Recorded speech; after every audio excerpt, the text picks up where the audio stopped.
All right, today we are diving into a really explosive claim, one that goes right to the heart of how a nation sees its own founding story.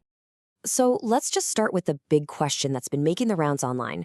Was Sheikh Mujibur Rahman, the revered founder of Bangladesh, the man they call Bangabandhu, was he secretly working for India?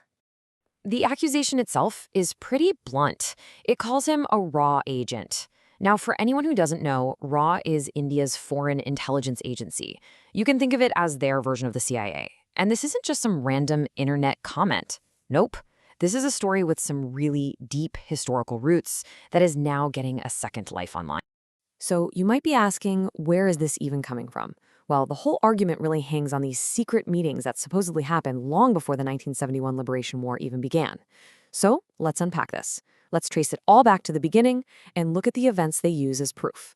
Okay, so the story really kicks off with one single event, a very secret meeting that happened almost a decade before Bangladesh was even created. For the people making this accusation, this meeting, well, this is ground zero.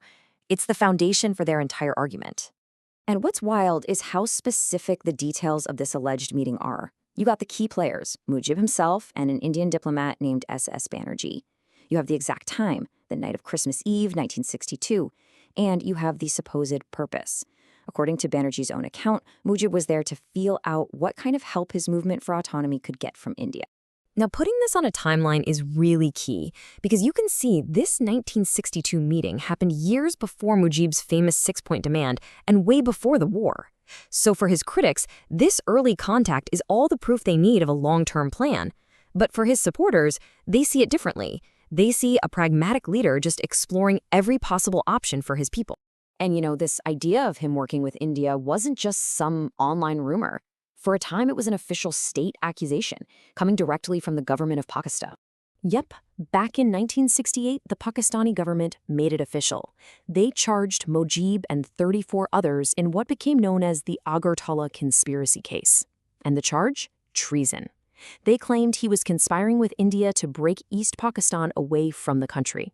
Now, the case was eventually dropped because of massive protests, but the damage was done. It planted that seed, that idea of Mujib as a foreign collaborator, right into the public consciousness. So you go from an official government case, and then, well, the claim mutates into something much, much darker. The source material we're looking at presents what it says is a secret Indian intelligence document, and this just takes the whole narrative to a completely different level. This supposed document is called Operation Mujib. It's presented as a top-secret internal report from Indian intelligence. And let me tell you, its alleged contents are just incendiary.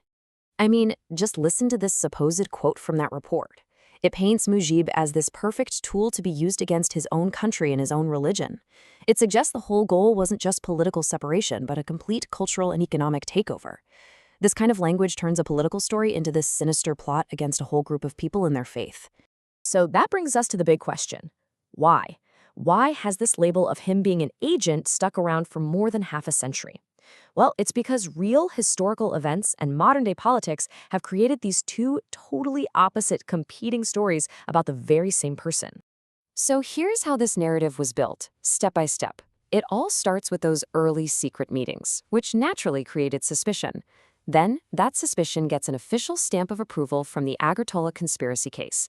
After the war, Bangladesh's very close relationship with India was seen by critics as Exhibit A. And today, the whole story is being repackaged and blasted across social media for a brand new generation. And this, right here, this is the absolute heart of the conflict. On one side, you have Sheikh Mujibur Rahman, the founding father, a patriot who is just strategically looking for help from a neighbor to free his people. And on the other, you have Sheikh Mujibur Rahman, the raw agent, a puppet being used by another country to break up its rival. It's the exact same set of actions, just seen through two completely different lenses. So what does this all really show us? It shows that history isn't just a simple list of facts. The facts themselves. The secret meeting, the court case, the treaty with India. Most people don't dispute that those things happened. What's up for debate is the story you choose to build around them, the motivation you assign, the narrative you believe. And that leaves us with one last, really powerful question to think about. This whole battle over Sheikh Mujib's legacy, It's really a fight for the soul of a nation's history.